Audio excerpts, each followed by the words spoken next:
Quadratic equation form करने में question number second है 4.1 का। इसमें represent the following situation in the form of the quadratic equation. अब ध्यान से देखो, क्वाड्रेटिक इक्वेशन यहाँ पे हमको क्या करना है, फॉर्म करना है, बनाना है क्वाड्रेटिक इक्वेशन के फॉर्मेशन। सबसे पहला क्वेश्चन हमारा क्या है, the area of the rectangular plot is 528 metre square. Area की बात की जा रही है। ब्लैक कलर है भाई, थोड़ा सा चेंज करना पड़ेगा। चलो, एरिया आपको कितना, पहला क्वेश्चन में एरिया आपको कितना दिया गया, एरिया ऑफ कौन सा प्लॉट है, रेक्टेंगुलर प्लॉट है। रेक्टेंगुलर प्लॉट का एरिया आपका 528 मीटर स्क्वायर दे दिया गया। अब देखो, इसका फार्मूला आपको पता होना चाहिए। रेक्टेंगुलर शेप का एरिया निकालने का फार्मूला होता है length into breadth. Length into breadth मतलब एल इंटू बी करने के बाद हमको कितना मिला है, 528 मिला हुआ है। ये आपको इतनी पहली लाइन का इंफॉर्मेशन हो गया। आगे क्या बोला गया, the length of the plot is one more than twice its breadth. किसमें है, मीटर में बात हो रही है। Length of the plot, plot का जो लेंथ है is one more than twice its breadth मतलब इसके ब्रेड्थ के टाइस से 1 मीटर ज्यादा है। देखो ध्यान से समझो, बेसिकली हमारे पास एरिया का फार्मूला लेंथ इंटू ब्रेड्थ होता है। इसका इंफॉर्मेशन हमको दे दिया गया 528 मीटर स्क्वायर है। बट इन्होंने थोड़ा सा ट्विस्ट यहाँ पे किया कि जो लेंथ है यल जो है is one more than the twice of the breadth मतलब ब्रेड्थ के टाइस का 1 मीटर ज्यादा है। दैट मीन्स अगर हम ब्रेड्थ को यक्स मान लें तो यल क्या होगा, ब्रेड्थ का ट्वाइस और प्लस 1। तो लेंथ क्या बन जाएगी, 2x प्लस 1। ब्रेड्थ क्या बन जाएगी, यक्स बन जाएगी। दैट मीन्स अगर हम सॉल्व करें तो length into breadth is equal to 528 metre square होगी। यही फॉर्मेशन बन जाएगा। इसको सॉल्व करेंगे, क्या बनेगा, 2x² plus x is equal to 528। इसको और सिंपली सॉल्व करो, इसको इधर उठा के लाओ, क्या बनेगा, 2x² plus x minus 528 is equal to 0। बन गया आपका क्वाड्रेटिक इक्वेशन। आपका क्वाड्रेटिक इक्वेशन बन गया और यही आपका क्या हो जाएगा, क्वाड्रेटिक इक्वेशन का फॉर्मेशन हो जाएगा। Hence the length and breadth of the plot. इसको कौन सेटिस्फाई करेगा, ये वाला इक्वेशन आपका सेटिस्फाई कर रहा होगा। 2x² plus x minus 528 is equal to 0। समझ में आया फॉर्म कैसे हो रहा है।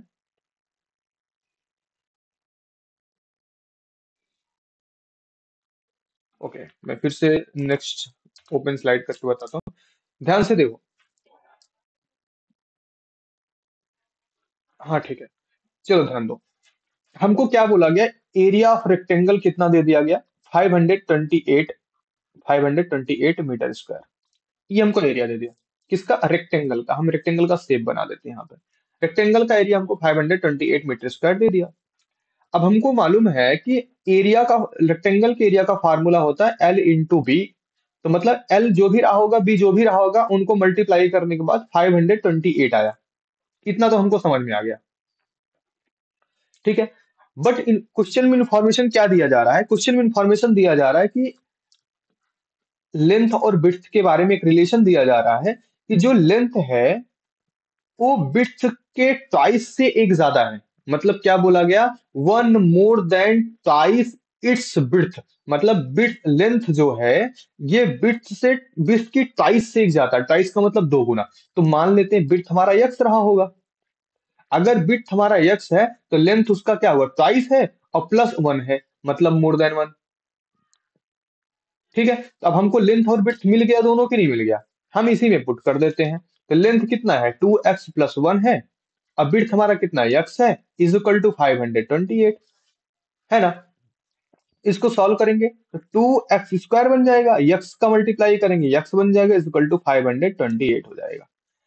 इसको इधर ट्रांसफर कर लेते हैं, 2x² plus x minus 528 is equal to 0। बन गया quadratic equation.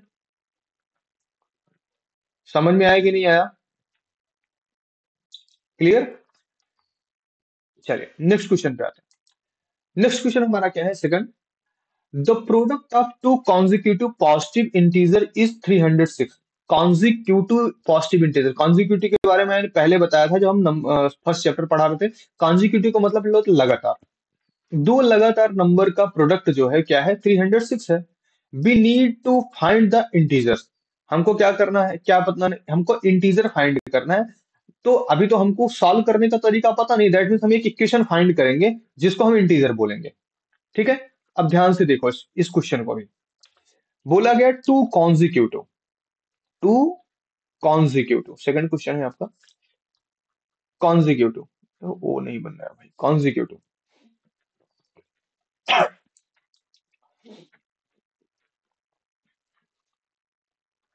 Consecutive number, to consecutive number. दो कॉन्जिक्यूटिव नंबर का मतलब हुआ, अगर हम मान लेते हैं पहला नंबर यक्स है तो दूसरा एक्स प्लस वन होगा। होगा कि नहीं होगा? इतनी बातें क्लियर हो रही है कि नहीं? टू कॉन्जिक्यूटिव नंबर, जैसे हमने लिखा टू थ्री, टू थ्री लिख दिया, तो ध्यान से देखो, अगर पहला नंबर टू है तो दूसरा नंबर टू प्लस वन है कि नहीं है? तो मैंने अगर पहले नंबर को यक्स मान लिया, दूसरे को एक्स प्लस वन मान सकते हैं। ठीक है। तो हम टू कॉन्जिक्यूटिव नंबर हमने ले लिया, लेट कर लिया कि let two consecutive number x and x plus one हो गया। बोला गया product of two consecutive number, product of two consecutive number. ठीक है। Product of two consecutive number कितना दिया गया हमको? एक बार बोलोगे क्या आप? कितना था? 306 था आई थिंक, हाँ हाँ 306 था। तो आपका क्या हो जाएगा, x into x plus one is equal to 306 हो गया। राइट, मल्टीप्लाई कर दो, x square plus x is equal to 306। 306 को इधर उठा लो, क्या बन जाएगा, x square plus x minus 306 is equal to zero. बन गया क्वाड्रेटिक इक्वेशन। और यही आपका क्या है, इंटीजर भी है। ये आपका क्या है, इंटीजर नंबर भी है, जिसको हम लास्ट में फाइंड करेंगे जब सॉल्यूशन फाइंड करने का तरीका हमको मिल जाएगा तब। क्लियर ना? चलिए, नेक्स्ट क्वेश्चन पे आते हैं। नेक्स्ट क्वेश्चन थर्ड हमारा है, Rohan's mother is 26 year old. Rohan की माताजी कितनी ईयर की हैं? 26 ईयर ओल्डर देन हिम, मतलब रोहन से 26 ईयर ज्यादा है उनकी age. The product of the year age 3 years from now will be 360। मतलब प्रेजेंट से 3 साल बाद प्रोडक्ट ऑफ उनका एज, उनकी मदर का और इनका कितना हो जाता है, 360 हो जाता है। What would like to find Rohan present age, Rohan की हमको प्रेजेंट एज फाइंड करनी है। ठीक है। अब ध्यान से देखो, इसमें थोड़ा सा इस तरह, हाँ बिल्कुल पढ़ सकते हो, रीड करो फटाफट।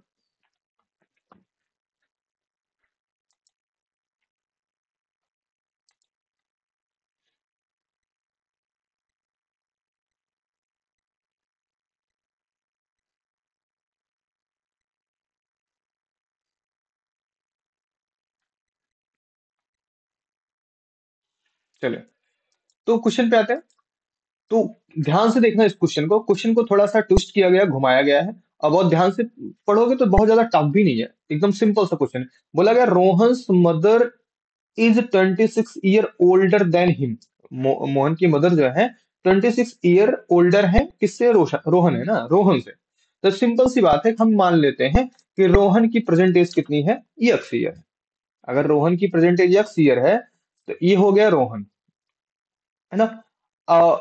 रोहन्स मदर जो होंगी, रोहन्स मदर क्या इनसे 26 ईयर ओल्ड है, तो मतलब एक्स प्लस 26 हो गया, है ना। इतना समझ में आया? अब फिर बोला गया after after 3 year, after 3 year 3 साल बाद, अगर दोनों के एज को प्रोडक्ट किया जाए आपस में, तो उनका प्रोडक्ट कितना आ रहा था हमारा, आई थिंक 360 आ रहा था।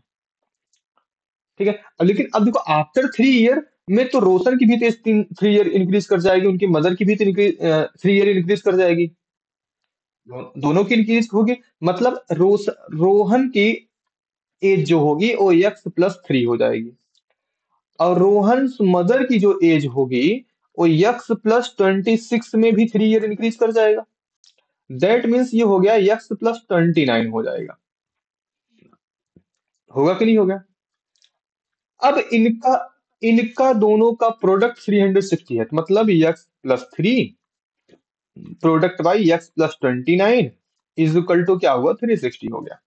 मल्टीप्लाई कर दो, x square plus 29x plus 3x plus 3 9 जा 27, 2 3 2 जा 6 2 8 87 हो गया। क्लियर। इज इक्वल टू 360 इतना बनेगा। इसको थोड़ा सा सॉल्व कर लो ना, इसको सॉल्व करो क्या बनेगा, एक्स स्क्वायर तो सिंगल है, एक्स स्क्वायर ही रह जाएगा। 29x 3x मतलब एक बन गया 32x। यहाँ पे 87 है, 360 को इधर उठा लाओ, plus 87 minus 360 is equal to हो गया 0। ठीक है। अब इसको हम सॉल्व करेंगे, इसको हम सॉल्व करेंगे 360 और 87 को सॉल्व करो क्या मिलेगा यहाँ पे। इनको अगर डिफरेंस कर लिया जाए तो आई थिंक 273, तो क्या हो जाएगा, x square plus 32x minus, हाँ बोलो, हाँ बोलो। ओके ओके ठीक।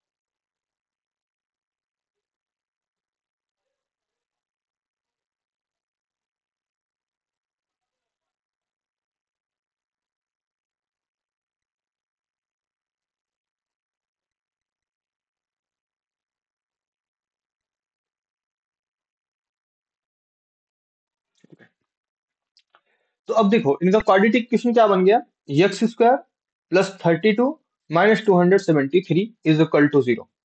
ये जो इक्वेशन बना, ये जो इक्वेशन बना, ध्यान से देखो हमने मोहन की एज कितनी ले रखी थी, एक्स ले रखी थी। मोहन की एज हम लोगों ने कितना ले रखा था, एक्स ले रखा था। अब मदर हमसे पूछा क्या जा रहा है क्वेश्चन में, रोहन की प्रेजेंट एज हमको बतानी है, मोहन की प्रेजेंट एज हमको बतानी है। अब ध्यान से देखो रोहन की प्रेजेंट अभी जो मिला, एक किस पूरा एक फॉर्मेशन मिल गया, यहां से हमको यक्स की वैल्यू मिल जाएगी। यहां से हमको किसकी वैल्यू मिलेगी, यक्स की वैल्यू मिलेगी। और जब यक्स की वैल्यू मिलेगी तो यक्स ही तो रोहन का एज है। दैट मीन्स आपका रोहन की एज क्या होगी, x square plus 32 minus 273 equal to 0। Clear. चलिए, हाँ रोहन की एज हो गई। अगला question, A train travel a distance of the 480 kilometre at the uniform speed. एक यूनिफॉर्म स्पीड मतलब वो स्पीड उनकी चेंज नहीं हो रही है, यूनिफॉर्म है वो, हर मिनट हर सेकंड के हिसाब से जो भी उनका रेशियो होना चाहिए वो कंटिन्यू चल रहा है। The product of their age, age कहाँ पहुंच गया, स्पीड है। If the speed had been 8 kilometer per hour less, then would have taken 3 hours more to cover the same distance। अगर वो क्या करता है, स्पीड को 8 किलोमीटर पर आवर कम कर देता है तो उसको 3 घंटे ज्यादा लगते हैं ट्रेवल करने में। We need the find the speed of the train, हमको speed of the train find करने की रिक्वायरमेंट है। अब हम इसको कैसे सॉल्व करेंगे, सेम यही फॉर्मेशन हमको करना है, लेकिन थोड़ा सा ध्यान रख के। क्या बोला गया क्वेश्चन में, क्वेश्चन में ट्रेन की स्पीड को नहीं बताया गया, उन्होंने बोला कि टोटल डिस्टेंस कितनी ट्रेवल करना है, 480 किलोमीटर। स्पीड नहीं बताया इन्होंने। अब फिर बोल रहे हैं कि स्पीड को 8 किलोमीटर पर आवर कम कर दे, मतलब इन्होंने किसकी इंफॉर्मेशन नहीं दिया, स्पीड के बारे में कोई इंफॉर्मेशन नहीं दिया। जिसके बारे में इंफॉर्मेशन नहीं दिया होता उसी को हम मान लेते हैं यक्स। हम मान लेते हैं स्पीड ऑफ ट्रेन कितनी हो गई, थर्ड क्वेश्चन है, फोर्थ फोर्थ है, स्पीड ऑफ ट्रेन हो गया यक्स किलोमीटर पर आवर। ठीक है। डिस्टेंस हमको दिया गया, डिस्टेंस हमको दिया गया है कितना, 480 किलोमीटर। ठीक। अब ध्यान से देखो, अगर हम इनके टाइम की बात करें कितना टाइम लगेगा, टाइम टेकन, टाइम टेकन, तो फार्मूला होता है speed equal to distance upon time. ये फार्मूला होता है speed is equal to distance upon time. तो टाइम का फार्मूला अगर हम यहां से निकाले तो T is equal to distance upon हो जाता है स्पीड। तो यहां पे अगर, हाँ बोलो,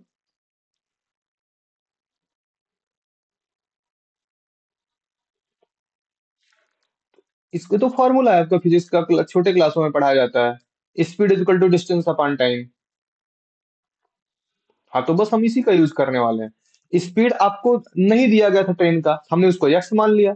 डिस्टेंस आपको दिया गया था 480 किलोमीटर, मैंने वही लिख लिया। अब स्पीड मिल गया, डिस्टेंस मिल गया, तो हमको टाइम भी पता करना पड़ेगा भाई, कितना टाइम लगेगा इसको ट्रेवल करने में। तो टाइम ट्रेवल करने में हमारे पास फार्मूला होता है speed equal to distance upon time. हम यहाँ से टाइम का फार्मूला निकाल सकते हैं, T is equal to D upon S, मतलब डिस्टेंस अपॉन स्पीड। तो डिस्टेंस कितनी है, 480 है, स्पीड हमने कितना माना, यक्स। दैट मीन्स टाइम कितना लग जाएगा, 480 अपॉन यक्स आवर लग जाएगा। इतना समझ में आया? कोई कोई कंफ्यूजन? चलिए आगे बढ़ते हैं। अब देखो, स्पीड हमको मिल गया, डिस्टेंस मिल गया, टाइम मिल गया। अब इसके बाद इन्होंने क्वेश्चन में क्या चेंज किया, चेंज किया कि अगर हम स्पीड को 8 किलोमीटर पर आवर कम कर दें, मतलब यक्स जो था, x minus 8 kilometre per hour हो जाए। यक्स जो था वो x minus 8 kilometre per hour हो, यही तो बोला गया। स्पीड पहले यक्स थी, अब 8 किलोमीटर कम कर देने का मतलब एक्स माइनस 8 हो जाएगा। दैट मीन्स अगर इसके अकॉर्डिंग हम किसको निकालें, टाइम को निकालें, तो 480 अपॉन एक्स माइनस 8 हो जाएगा। होगा कि नहीं होगा? अगर स्पीड इतनी कम करेंगे तो हमारा टाइम कितना लगेगा, हमारा टाइम लग जाएगा 480 अपॉन एक्स माइनस 8 लग जाएगा। क्लियर है?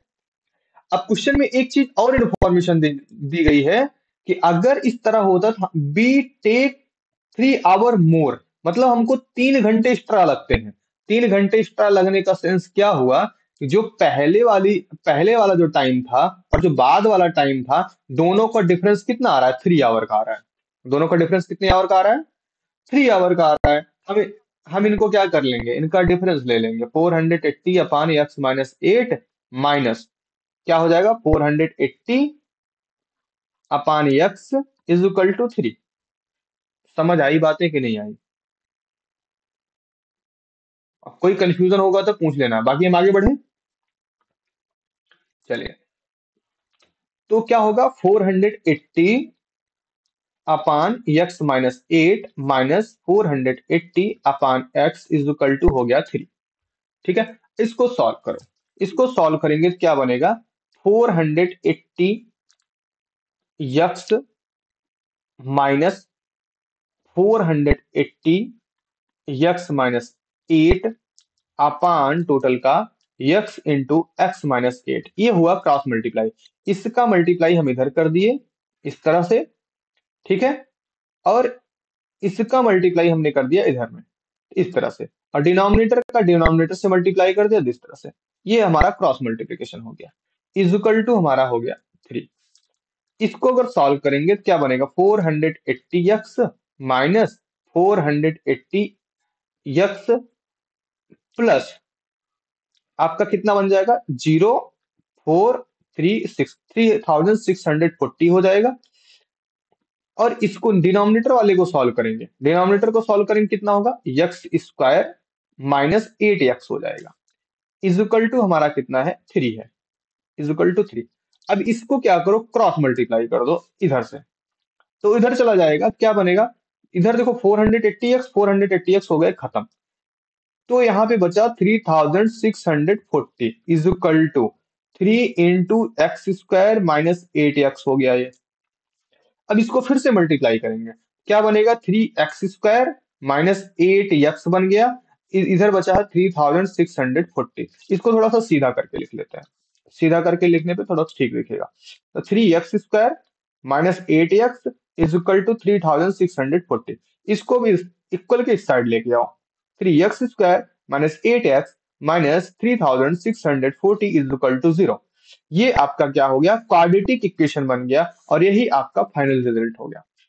मतलब speed of train satisfy the quadratic equation कौन होगा, 3 x square minus 8 x minus 3640 is equal to 0। Clear now? Done, कोई इशू नहीं अभी यहां तक, आगे बढ़ा जाए। चलो फिर आगे बढ़ते हैं। तो ये आपका एक्सरसाइज फर्स्ट 4.1 आपका यहाँ पे डन होता, अब उसमें इतने ही क्वेश्चन पूछे गए थे। 4.1 में आपका पहला क्वेश्चन ये था कि आपको ऑब्जर्व करना था कि कौन सा क्वाड्रेटिक इक्वेशन बना रहा है, कौन सा क्वाड्रेटिक नहीं बना रहा है। इसको आप लोगों ने बहुत अच्छे से किया था। फिर उसके बाद हम लोगों ने सॉल्व किया क्या, सेकंड क्वेश्चन में। इसमें 3 पार्ट आपको दिए गए, 4 पार्ट दिए गए थे, चारों मैंने सॉल्व किया कि नहीं किया? हाँ किया। 4 पार्ट्स आपको दिए गए थे। 4 पार्ट्स में हमको क्या बताना था कि ये जितने भी हैं सबका हमको क्वाड्रेटिक इक्वेशन का फॉर्म करना था। ठीक है, चलिए, जस्ट अ वेट, एक कॉल आ रही है। हेलो। हाँ, पढ़ा रहे थे, बता। क्रेडिट कार्ड खाली था फिर भर गया। यार तो पहले से बता के रखना चाहिए, यहाँ तत्काल यहाँ कोई न कोई प्रयास में लगा रहता है। लोग खाली होता है फिर कोई न कोई लगा लेता है। अ, क्या चाहिए था? किसी का नहीं खाली, कमलेश वाले निशांत लगा दिए अल्ट्रा 23 ना। और एक में लग गया है वन प्लस। चलो ठीक है, पढ़ा ले फिर बात बात करते हैं। ठीक।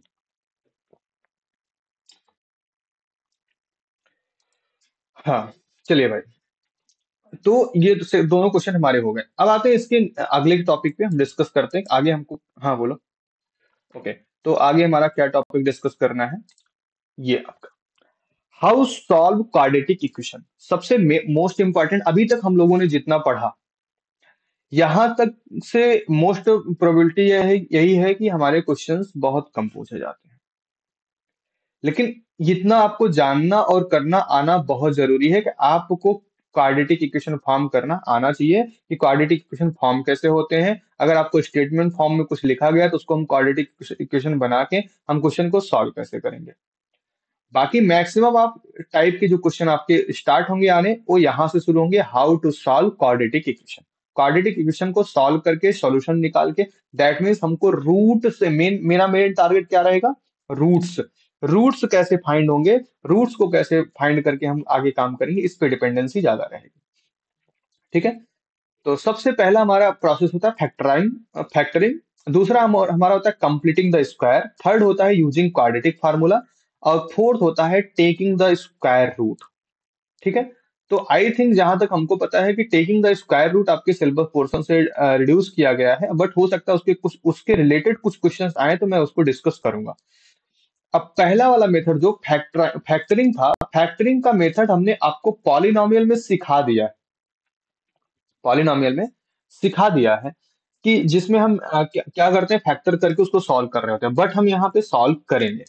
ठीक है, कोई दिक्कत नहीं, टेंशन लेने की बात नहीं है। हम वहां पे सिखाए हैं, तो यहाँ पर भी थोड़ा सा बताएंगे, बहुत ज्यादा नहीं, लेकिन कोशिश करेंगे कि आप लोग उसको फिर से अच्छे से कलेक्ट कर पाओ।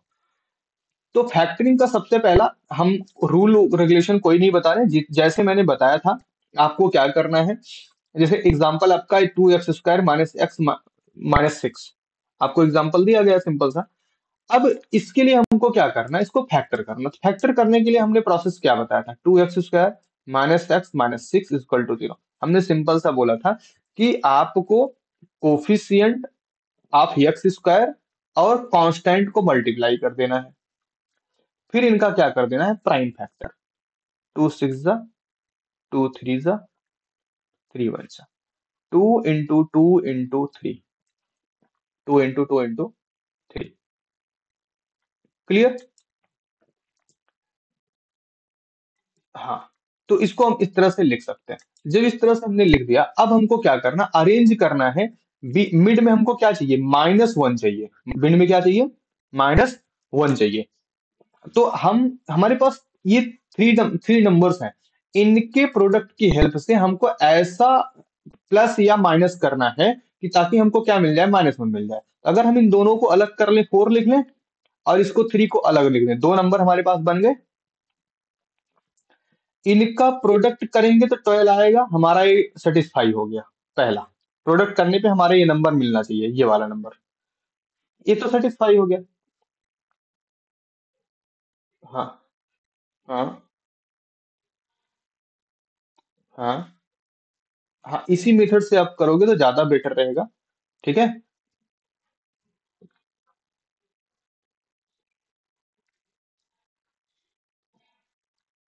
हम्म। हाँ देखो, हमको यहाँ पे इसके माइनस माइनस प्लस से कोई लेना देना नहीं, इसके माइनस प्लस से कोई लेना देना नहीं।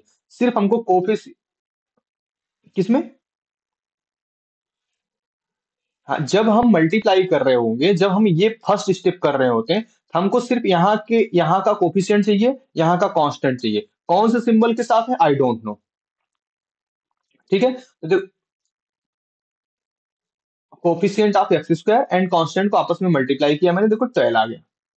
ठीक है, इसको प्राइम फैक्टराइज किया, 2 2 3 आया। अब इनको इस तरह से हमको ग्रुपिंग करनी है कि हमको जो दो नंबर मिल रहे हो, जो दो नंबर हमको मिल रहे हैं उनका प्रोडक्ट आपका यही नंबर मिले, या जो ये वाला नंबर मिले।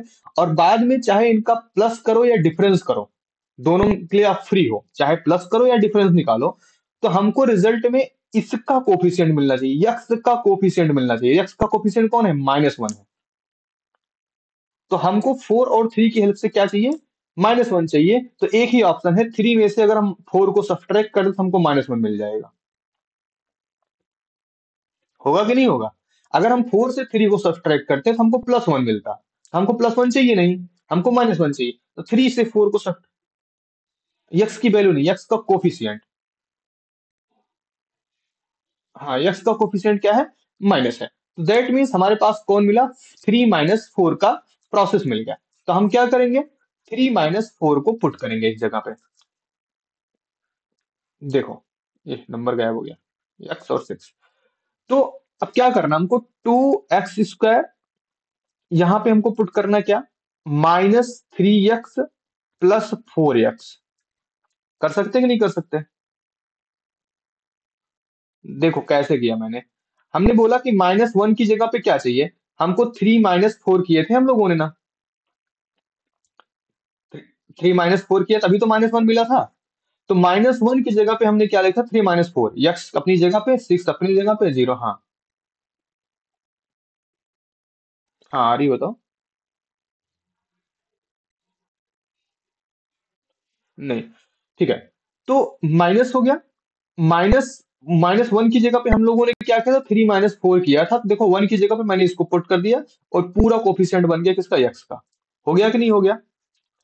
अब इसको सॉल्व करते हैं आगे, 2x² माइनस, यक्स को मल्टीप्लाई करेंगे 3x हो जाएगा, माइनस माइनस से प्लस हो जाएगा और 4x बन जाएगा। -6 = 0 हो गया। अब हम क्या करेंगे, यहाँ और यहाँ से कुछ कॉमन खोजने की कोशिश करेंगे। यहाँ पे कौन कॉमन है, सिर्फ यक्स कॉमन है। यक्स को कॉमन लिया, क्या मिला, 2x - 3 मिल गया। यहाँ इन दोनों में कॉमन खोजने का ट्राई करेंगे, क्या मिलेगा, 2 कॉमन मिल जाएगा, प्लस 2 कॉमन मिल गया, 2 2 = 4, यक्स हो गया, 2 3 = 6, ये 0 हो गया। अभी दोनों में ये दोनों फिर से कॉमन हो जाएंगे, 2x - 3 री कॉमन हो गया, बचा कौन, यक्स। यक्स +2 = 0। ये तो हमारा क्या हुआ, अभी फैक्टर हुआ। अब हम क्या करेंगे, फाइंड करेंगे वैल्यू। टोटल का रिजल्ट क्या हो रहा है, 0। टोटल का रिजल्ट क्या हो रहा है, 0। अगर टू नंबर का प्रोडक्ट, दो नंबर का प्रोडक्ट अगर 0 आ रहा है, दैट मीन्स उसमें कोई एट लीस्ट कम से कम एक नंबर क्या होगा, उसमें 0 होगा कि नहीं होगा। जैसे लिखा गया, x + y = 0। 0 कब मिलेगा, या तो यक्स की वैल्यू 0 हो जाए तो वो 0 में किसी से मल्टीप्लाई कर दें तो 0 आएगा, या फिर y की वैल्यू 0 हो जाए तभी हमको 0 मिल सकता है, या फिर दोनों 0 हो जाए तब हमको 0 मिल सकता है। हो सकता है कि नहीं हो सकता ऐसा। इसके अलावा कोई कोई कंडीशन हो ही नहीं सकती, या तो यक्स 0 होगा, या फिर वाई 0 होगा, या दोनों 0 होंगे। तो दोनों सिचुएशन में अगर देखो तो एक एक बार हमको दोनों को चेक करना पड़ेगा, क्योंकि इसका रिजल्ट टोटल इक्वल टू 0 है। हाँ बोलो।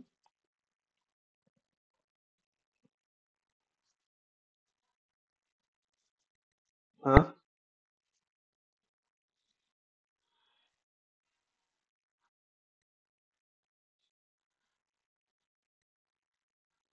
कहाँ पे, इस जगह पे ना। हाँ बिल्कुल कॉमन ले लिया मैंने यहाँ पे।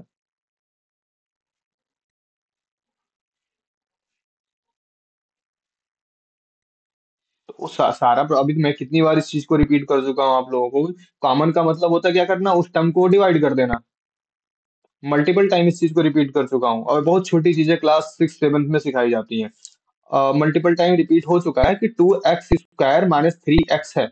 इसमें से उसी टर्म को हम बाहर ले सकते हैं जो दो के दोनों के पास है। अगर हम यहाँ पे टू की बात करें, टू इसके पास है लेकिन टू इसमें नहीं है ना। यक्स इसके पास है, यक्स इसके पास, बट इसमें यक्स की पावर टू है, इसमें एक्स पावर वन है, मतलब यही एक ही निकाला जा सकता है। अगर एक्स पावर टू हम रिसीव कर लेंगे तो इसके पास two x x power two नहीं है। दैट मीन्स हम इसको पूरे को किससे डिवाइड कर देंगे, यक्स से डिवाइड कर देंगे, यक्स से डिवाइड करेंगे। तो यक्स से जिस यक्स से डिवाइड किया उसी को हमने बाहर लिख दिया। ठीक है, जिस एक्स से हमने डिवाइड किया उसी को हमने बाहर लिख दिया। और तो इधर पे क्या, एक एक्स खत्म हो जाएगा इसका। ठीक है, ये खत्म हो गया, इसका ये एक्स खत्म हो गया। दैट मीन्स ये पार्ट खत्म हो गया इसका, इसका ये पार्ट खत्म हो गया। Two x minus three, x into two x minus three हो गया ये। ठीक है, अब ध्यान दो यहाँ पे। तो ये क्या हुआ हमारे पास, दोनों का प्रोडक्ट जीरो मिल रहा है। दोनों का प्रोडक्ट जीरो मिलने का सेंस हुआ या तो इसकी वैल्यू जीरो है या तो इसकी वैल्यू जीरो है, या तो दोनों की वैल्यू जीरो है। हम इसको बारी बारी क्या करेंगे, जीरो के इक्वल रख के सॉल्व करेंगे। क्या बनेगा, two x minus three is equal to zero. तो इसको सॉल्व करोगे तो क्या मिलेगा, अब ध्यान से देखो कैसे सॉल्व करेंगे। थ्री को इस साइड लेके आओ तो क्या बनेगा, two x is equal to three बन जाएगा। यक्स के बगल में टू लगा है, टू इधर मल्टीप्लाई में इधर आएगा, डिवाइड में हो जाएगा, तो एक्स इज इक्वल टू क्या होगा, थ्री अपॉन टू हो जाएगा। दूसरे को इक्वल टू जीरो करो, x plus two is equal to zero हो गया। टू को इधर लेके आओ तो क्या बन जाएगा, x is equal to minus two हो गया। देखो यक्स की दो वैल्यू मिली, एक वैल्यू यहाँ पे, एक वैल्यू यहाँ पे। दैट मीन्स अगर ध्यान दें तो यक्स की हमारे पास कितनी वैल्यू मिली, दो वैल्यू मिली और दोनों अलग अलग मिली। एक यक्स इज इक्वल टू हमको मिला थ्री अपॉन टू और दूसरे यक्स इज इक्वल टू हमको मिला माइनस टू। यही क्या है, हमारे रूट्स है। इन्हीं को हम क्या बोलते हैं, रूट्स बोलते हैं। इन्हीं को हम क्या बोलेंगे, रूट्स बोलेंगे। ये मेथड हमारा क्या होता है, फैक्टरिंग मेथड होता है। इसको हम ऑलरेडी आपको पॉलिनोमियल्स में अच्छे से बता चुके हैं, सिखा चुके हैं, समझा चुके हैं।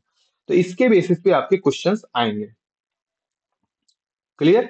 तो फैक्टरिंग मेथड एक बार फिर से समझ में आया कि नहीं आया। ठीक है, चलिए थोड़ा सा हम प्रोसेस की बात करते हैं। स्टेप ऑफ द कंप्लीट, अगला हमारा क्या है, सेकंड मेथड हमारा शायद इसका है, completing the square. Completing square है तो हम सबसे पहले इसके स्टेप्स के बारे में सीखते हैं। कंप्लीटिंग द स्क्वायर हमारा होता क्या है। दूसरा तरीका हम हमारा क्या है कि किसी को, किसी नॉन स्क्वायर या जो स्क्वायर क्वेश्चन ना हो या स्क्वायर में कंप्लीट में ना दिया गया हो, उसको हम कंप्लीट स्क्वायर के फॉर्म में कैसे करते हैं। जैसे कि आपको दे दिया जाए x square minus four x plus five is equal to zero. ठीक है, अब ध्यान से देखो, ये इनको हमको क्या करना है, माइनस फाइव कर देते हैं, माइनस फाइव। तो आई थिंक बन जाना चाहिए, नहीं बनेगा। देखो, अगर इसको हम सॉल्व करेंगे, ध्यान से देखना, यहाँ पे वन है, इनको मल्टीप्लाई करेंगे, फाइव वन जा फाइव, फाइव वन जा फाइव हुआ। फाइव वन जा फाइव जब हुआ हमारे पास, तो ध्यान से इस चीज को देखो। तो हम फाइव का फैक्टर करने आएंगे तो हमारा क्या, फाइव वन जा फाइव, वन मिला, मतलब फाइव इंटू वन मिला। फाइव इंटू वन मिला, इनकी हेल्प से हम क्या कर सकते हैं, वन माइनस फाइव करेंगे तो हमको माइनस फोर मिल जाएगा, मिल जाएगा। दैट मीन्स ये हमारा फैक्टर की मेथड में इन्वॉल्व हो जाएगा कि नहीं हो जाएगा। हम स्क्वायरिंग किसको करते हैं, ध्यान से समझिएगा इस चीज को। हम स्क्वायर मेथड कब अप्लाई करते हैं, जब हमारा ये प्रोसेस फुलफिल ना हो पा रहा हो, हमारा ये प्रोसेस फुलफिल ना हो पा रहा हो। दैट मीन्स हम इनको क्या इस तरह से ब्रेक नहीं कर पा रहे हो। जैसे यहाँ पे माइनस फोर चाहिए था, माइनस फोर मिल गया। अगर माइनस फोर नहीं मिल रहा होता हमारे कुछ भी करने पे, तब हम क्या करते हैं, मेथड मेथड कौन सा अप्लाई करते हैं, स्क्वायरिंग मेथड अप्लाई करते हैं। स्क्वायरिंग मेथड का स्टेप देखो क्या क्या है, ध्यान से। पहला पहला स्टेप क्या है, suppose a x square plus b x plus c equal to zero, given a quadratic. मान लो कोई क्वाड्रेटिक इक्वेशन आपके पास दिया गया, कुछ स्टैंडर्ड फॉर्मेशन में a x square plus b x plus c के फॉर्म में है, इज इक्वल टू जीरो, इस फॉर्म में है। Then follow the given step to solve by the completing the square method. अब हमको इसको स्क्वायर मेथड से सॉल्व करना है। बट स्क्वायर मेथड से क्यों सॉल्व करना है, रीजन क्या है कि हमारे पास ये कंप्लीट स्क्वायर में नहीं था। पहला काम क्या करेंगे, write an equation in the form such that c is on the right side. मतलब ये जो सी लिखा गया है ना, सबसे पहले इसको यहां भेजेंगे। तो जब इसको लिखेंगे क्या बनेगा, a x square plus b x is equal to हो जाएगा माइनस सी। समझ में आया कि नहीं आया। सेकेंड स्टेप में क्या करना, if a is not equal to one, अगर ए की वैल्यू वन नहीं है, अगर ए की वैल्यू वन नहीं है, divide the complete equation by a, मतलब पूरे इक्वेशन को किससे डिवाइड कर देना है, ए से डिवाइड कर देना। अब देखो पूरे को जब ए से डिवाइड करोगे क्या बनेगा, a x square upon a plus b x upon a is equal to minus c upon a, यही बनेगा। ए से ए क्या हो जाएगा, कट जाएगा, तो हमको कौन सा फॉर्मेशन मिलेगा, x square plus b upon a x is equal to minus c upon a. एक नया फॉर्मेशन बन गया कि नहीं बन गया, ठीक है। अब क्या करना है, now add the square of half of the coefficient of the term x. बोला गया क्या, हमको ऐड करना है square of the coefficient, half of the coefficient of x. X का कोफिशियंट कौन है, बी अपान ए है, यक्स का कोफिशियंट कौन है, बी अपान ए है। इसके हाफ, इसका हाफ मतलब इसका वन अपान टू का स्क्वायर, मतलब इस टोटल का होल स्क्वायर क्या बनेगा, बी अपान टू ए का होल स्क्वायर बनेगा। इसको क्या कर देना है, ऐड कर देना है बोथ साइड, कहा, बोथ साइड, दोनों साइड में हमको ऐड करना है। मतलब क्या बनेगा, x square plus b upon a x minus plus plus क्या है, बी अपान टू ए का whole square is equal to minus c upon a plus b upon two a whole square. इसको दोनों साइड में क्या करना था, हमको ऐड कर देना था, ऐड कर दिया मैंने, ठीक। अब थर्ड फोर्थ स्टेप में देखो, अब इसको हम क्या करेंगे, फैक्टराइज करेंगे। अब ध्यान से देखना, यहां पे अगर ऑब्जर्व करो, x square plus b b upon a, ठीक है, x plus b upon two a square, ठीक है। ये क्या फॉर्म कर रहा है, एक फॉर्मेशन आपका बनाएगा ए प्लस बी का होल स्क्वायर या फिर ए माइनस बी के होल स्क्वायर का फॉर्मूला बना लेगा। क्योंकि यहाँ पे जो जो भी चीजें पुट हो रही होंगी वो इन दोनों में से किसी एक का फार्मूला बना लेंगे। और इधर दोनों, इधर इधर पूरे के पूरे सब क्या है, ये सब कांस्टेंट टर्म हो गए। रीजन क्या है, सी भी कांस्टेंट है, कोफिशिएंट ए जो हम लोगों ने निकाला था ये भी कांस्टेंट है, कांस्टेंट अपॉन कांस्टेंट, बी भी कोफिशिएंट है, ए भी कोफिशिएंट, सब एक नंबर है। इनको जब सॉल्व करेंगे तो कोई एक नंबर मिल जाएगा, इनको जब सॉल्व करोगे तो क्या मिलेगा, एक नंबर मिल जाएगा। और उसके बाद हम क्या करेंगे, इसको इधर ट्रांसफर करके फिर से सॉल्व कर लेंगे। समझ में आई सारी स्टेपिंग, क्लियर। चलिए एक एग्जांपल करते हैं इसी बेसिस पे। ये ध्यान से देखो, एक एग्जांपल है, x square plus four x minus five is equal to zero.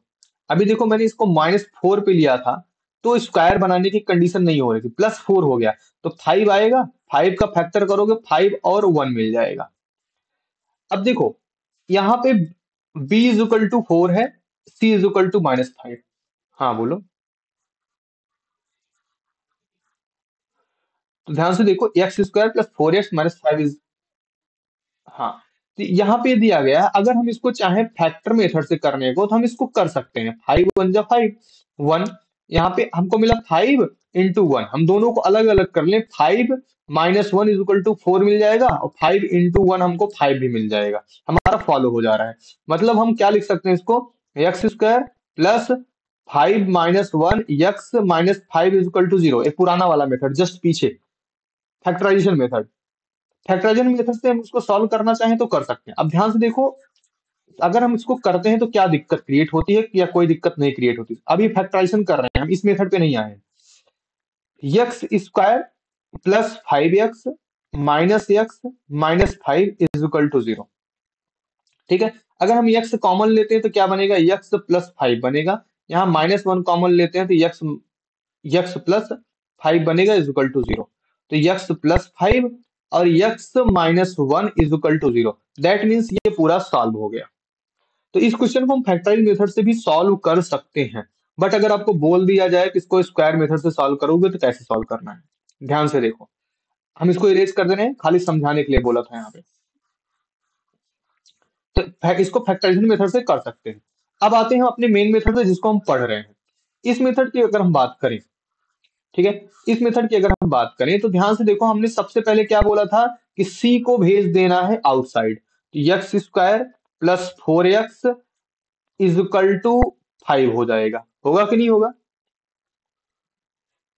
यही तो मैंने बोला, यहाँ पे क्या करना है देखो, सी को दूसरी साइड भेज देना है, जीरो की साइड में। तो हमने क्या किया, सी की जगह पे कौन था, स्टैंडर्ड फॉर्मेशन यही तो है ना, a x square plus b x plus c is equal to 0। तो सी को इधर भेज देना है, सी को मैंने इधर भेज दिया। प्लस 5 था, माइनस 5 था, प्लस 5 हो गया। अब क्या करना है, जो आपका यक्स का टर्म है, अभी इस पे ध्यान नहीं देंगे। अगर हमारा कोफिशियंट ए की वैल्यू 1 के अलावा होती, यहाँ पे देखो कोफिशिएंट 1 ही है, क्योंकि कुछ नहीं है, तो इसका मतलब क्या हुआ, 1 हुआ। अगर 1 के अलावा कुछ और होता तो हम क्या करते, सबको उसी से डिवाइड करते, लेकिन यहाँ पे कोफिशिएंट 1 के अलावा कुछ और है नहीं, तो हम डिवाइड नहीं करेंगे।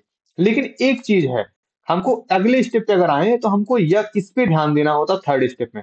थर्ड स्टेप में ध्यान देना, इसका कोफिशिएंट क्या है, इसका कोफिशिएंट लिए, इसके कोफिशिएंट का हाफ, इसके कोफिशिएंट का हाफ, इसके कोफिशिएंट का हाफ अगर करें तो हमारा क्या बन जाएगा, 4/2 का होल स्क्वायर बन जाएगा। अब 4/2 का होल स्क्वायर का सेंस क्या होता है कि ये बन गया बेसिकली 4 का स्क्वायर अपॉन 2 का स्क्वायर, मतलब 4 4 जा 16, 2 2 जा 4, 4 इक्वल टू 4। कुल मिला के 4 हमको क्या करना है, लेफ्ट साइड ऐड भी कर देना है, लेफ्ट साइड सब्ट्रैक्ट कर देना है, मतलब x square plus 4x plus 4 इधर प्लस 4।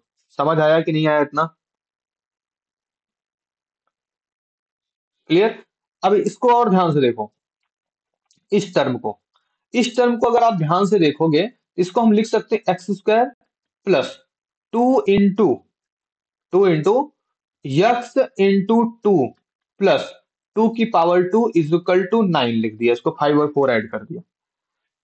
अब ध्यान से देखना, ये बन गया आपका यक्स प्लस 2 का होल स्क्वायर। कैसे?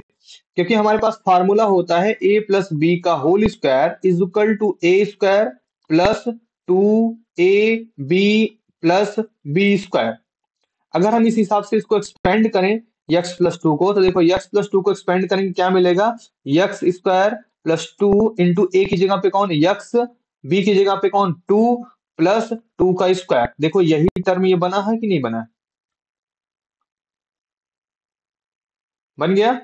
तो तो इसकी जगह पे हमने क्या कर दिया, एक्स प्लस 2 का होल स्क्वायर पुट कर दिया, और हम उस इक्वल टू क्या मिला हमको, इज इक्वल टू 9 मिल गया, इज इक्वल टू क्या मिल गया, 9 मिल गया। लो इक्वल टू 9 आ गया। अब इसको, इसके स्क्वायर को हटाएंगे, इसको स्क्वायर को हटाएंगे तो इधर चला जाएगा, तो क्या बनेगा, स्क्वायर रूट बनाएगा। X plus 2 is equal to under root 9 बन गया। अंडर रूट 9 की वैल्यू क्या होती है, +-3 होगा, मतलब x plus 2 is equal to +-3। अब x plus 2 is equal to x +-3 हो गया। अब यहां से दो वैल्यू, अगर इसको प्लस के साथ सॉल्व करेंगे तो कुछ और आएगा, माइनस के साथ सॉल्व करेंगे तो कुछ और आएगा। अब ध्यान से देखो, अगर x plus 2 is equal to 3 लेते हैं तो क्या मिलेगा, एक्स इज इक्वल टू 5 मिल जाएगा। अगर x plus 2 is equal to -3 लेते हैं तो एक्स इज इक्वल टू क्या मिल जाएगा, माइ क्या मिल जाएगा भाई, -5 मिल जाएगा। क्यों? क्योंकि +2 इधर है, उधर जाएगा -2 हो जाएगा, तो -3 -2 -5 हो जाएगा। दैट मीन्स अगर हम ध्यान दें तो यक्स की हमारी यहाँ ऊपर लिख देते हैं, यक्स की हमारी एक्चुअल वैल्यू क्या मिल गई, यक्स इज इक्वल टू हमको मिल गया, एक तो मिल गया हमको क्या, कहा गया 3, 3 नहीं मिलेगा भाई, गलत कर दिया हमने यहाँ पे, ये 3 था, हाँ ये 1 हो जाएगा। क्यों 1 हो जाएगा, क्योंकि ये +2 है ना, +2 इधर जाएगा -2 बन जाएगा, तो 3 -2 इज इक्वल टू 1 होता है। तो क्या मिल जाएगा, एक्स की वैल्यू 1 मिल जाएगी, एक्स की वैल्यू हमको क्या मिल जाएगी, -5 मिल जाएगी। समझ आया? क्लियर? यही चीज आपके फॉर्मेशन एग्जाम्पल में भी ऐसे ही लिखा गया है, यही चीज इसमें रिप्रेजेंट भी किया गया। डन। चलिए एक एग्जाम्पल और करते हैं, एक एग्जाम्पल यहाँ पर भी होगा होगा होगा, बस इसी एग्जाम्पल के बाद। ठीक, तो completing the square method, completing the square method में क्या करना हमको, इसमें भी देखो क्वेश्चन आपको दिया गया 2x² minus x minus one is equal to 0। इसको हमारे कराने का पर्पज क्या है, अभी जस्ट पीछे हमने कराया, तो बट इसको कराना थोड़ा सा चेंज है इसमें थोड़ी सी, ध्यान से देखना। 2x² minus x minus one is equal to 0। सबसे पहला स्टेप, अगर a is equal to one नहीं है तो जो है उसी से सबको डिवाइड कर देना। तो मतलब क्या करेंगे, 2 से सबको डिवाइड करेंगे, 2x² अपान 2 माइनस एक्स अपान 2, सॉरी, पहला मेथड, पहला स्टेप क्या है, सी को इधर ले जाना, सी को इधर ले गए, minus x is equal two plus one बन गया। दूसरा स्टेप क्या, कोफिशियंट ए से हमको डिवाइड कर देना है, 2x² upon a minus x upon a is, a नहीं लिखना भाई, 2 है, ए की जगह पे क्या है 2 है, 2 और यहाँ पे 1/2। थर्ड मेथड क्या है, जो हमारा यक्स का कोफिशिएंट है उसके हाफ का स्क्वायर से स्क्वायर को दोनों साइड ऐड कर देना। मतलब इधर देखो 2 से 2 कट गया, इधर बचा सिर्फ x²। अब इसका हाफ कौन है, इसका तो 1/2 कोफिशिएंट है, और इसका हाफ करेंगे तो 1/4 हो जाएगा ये, इसके स्क्वायर से, मतलब 1/16 हो गया। 1/16 दोनों साइड ऐड कर देना है, मतलब x² minus x/2 plus 1/16 is equal to 1/2 plus 1/16 हो गया। ठीक है, अब ध्यान से देखो इसको, अगर हम इसको थोड़ा सा ऑब्जर्व करें तो हम कुछ अलग फॉर्म में लिख सकते हैं। कैसे, x² plus 2 into x into 1/4 में लिख सकते हैं इसको। कैसे, ध्यान से देखो, 2 से 2 कट के यहाँ पे 2 छोड़ देगा, 1/2 हो जाएगा, यक्स बचेगा, x/2 देखो, x/2 है कि नहीं है, यहाँ पे माइनस है। ठीक है, अब 1/16 को हम लिख सकते हैं प्लस 1/4 का स्क्वायर इज इक्वल टू, इन दोनों को सॉल्व करेंगे तो 18/32 होगा। इसको रिड्यूस करेंगे, 2 9 जा 18, 2 16 जा, मतलब क्या हुआ 9/16 बन गया। इसको अगर हम चेक करें तो क्या बन रहा है, ये बन रहा है यक्स माइनस 1/4 का whole square is equal to 9/16 मिल रहा है। ठीक है, अब इसके होल स्क्वायर को इधर ले आएंगे तो क्या बनेगा, x minus 1/4 is equal to under root 9/16 is equal to 3/4 बन गया। दैट मीन्स अगर हम बात करें, थोड़ा सा यहाँ पे लिखते हैं कि x minus 1/4 is equal to बन गया 3/4, लेकिन कौन सा, प्लस माइनस दोनों। तो अगर हम प्लस कंसीडर करते हैं तो x is equal to 3/4 plus 1/4 is equal to 4/4 is equal to 1 बन जाएगा। और यक्स इज इक्वल टू, अगर हम माइनस कंसीडर करते हैं इसको, तो -3/4, ठीक है, -3/4 -1/4 इज इक्वल टू क्या हो जाएगा, सॉरी ये माइनस नहीं है प्लस होगा, प्लस 1/4 तो क्या बन जाएगा, -2/4 इज इक्वल टू -1/2। आपको दो वैल्यू यहाँ पे मिल गई, कौन कौन सी मिल गई, पहली वैल्यू आपको जो मिलती है वो मिलती है 1, दूसरी वैल्यू जो आपको मिलती है वो क्या मिलती है, -1/2, -1/2। तो ये दोनों आपके क्या हो गए, रूट्स हो गए।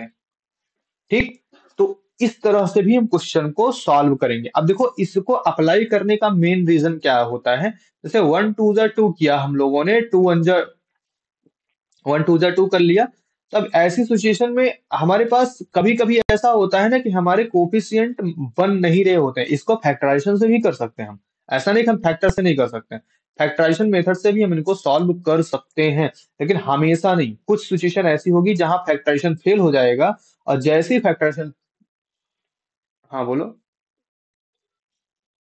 हाँ तब हमको कौन सा, स्क्वायर मेथड ही काम आएगा, जब हमारा क्या होगा, फैक्टराइजेशन फेल हो जाएगा। फैक्टराइजेशन ज्यादा करके क्वेश्चन अगर आपके आएंगे ना, तो ये मान के चलो कि आपको फैक्टराइजेशन मेथड के कम क्वेश्चन आएंगे, अगर स्टेटमेंट क्वेश्चन होगा तो फैक्टराइजेशन से सॉल्व भी होने के चांसेस हैं। बाकी अगर फॉर्मल क्वेश्चन आपके आ गए, ये मान के चलो स्क्वायर मेथड को ही ज्यादा करके पूछा जाता है बोर्ड में। देखो फैक्टराइजेशन तो आपका एक ऐसा फॉर्मेट है जो आपके हर चैप्टर में इन्वॉल्व रहेगा, इसी में नहीं, हर चैप्टर में इन्वॉल्व रहे ना। लगभग लगभग जहां जहां अलजेब्रा का यूज होगा हर जगह आपका फैक्टराइजेशन इन्वॉल्व रहेगा।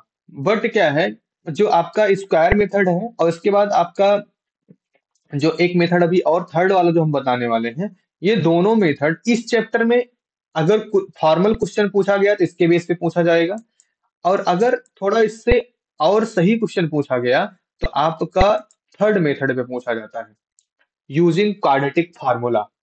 क्वाड्रेटिक फार्मूला अभी हम बताने वाले हैं। ज्यादा करके क्वेश्चन, अगर सबसे हाईएस्ट क्वेश्चन जो पूछे जाते हैं वो किस पे डिपेंड होते हैं, क्वाड्रेटिक फार्मूला पे डिपेंड होते हैं। ठीक है।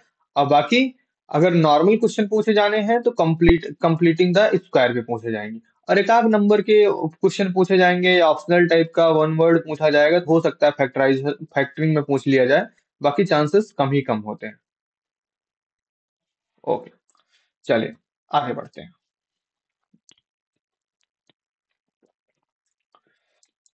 अगला, यूजिंग क्वाड्रेटिक फार्मूला। अब क्वाड्रेटिक फार्मूला आपको, आप लोगों के सिलेबस में फॉर्मेशन सिखाना नहीं दिया गया है, दैट मीन्स आपके सिलेबस में इसका फॉर्मेशन कैसे आया, क्यों आया, ये सारी चीजें नहीं दी गई हैं। ठीक है। हम डायरेक्ट क्या करेंगे, फार्मूले का यूज करेंगे, और उसका यूज कैसे करेंगे, इसका मीनिंग क्या होगा, इसका रिजल्ट क्या होगा, कितने सॉल्यूशन होंगे, इस चीज के बारे में डायरेक्टली डिस्कस करेंगे। ठीक है। इसके बारे में डिस्कस हम नेक्स्ट क्लास में करते हैं। ओके। हाँ ठीक है।